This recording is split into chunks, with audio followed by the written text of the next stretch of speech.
సుధీర్. దీనిలో ఒక క్వశ్చన్ ఉంది సార్. గోల్కొండలో చప్పట్లు కొడితే సౌండ్ వైబ్రేషన్స్ తో వినిపిస్తుంది, కానీ ఒక గోడ దగ్గర మాట్లాడినా ఇంకొక దూరంలో ఉన్న గోడ దగ్గర కూడా వినిపిస్తుంది.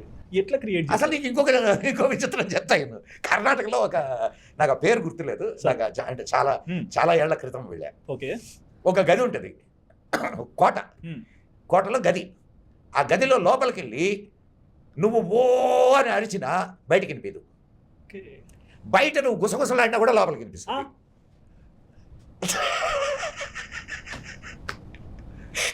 అంటే ఏంటి సార్ ఆ థీమ్ ఏంటి, దాని అర్థం? నేను సైన్స్ స్టూడెంట్ని కాదు, నెంబర్ 1. అంటే దాని వెనక ఉన్నటువంటి టెక్నాలజీ ఏంటి అనేది నాకు తెలియదు.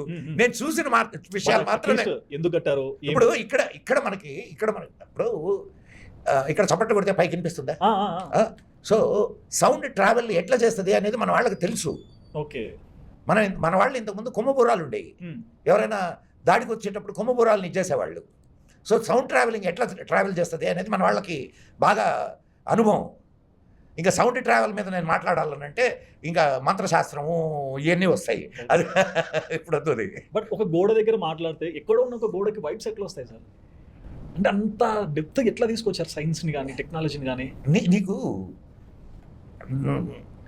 సరే, నేను ఇంకొక నీ ప్రశ్నకు ప్రశ్న వేస్తాను.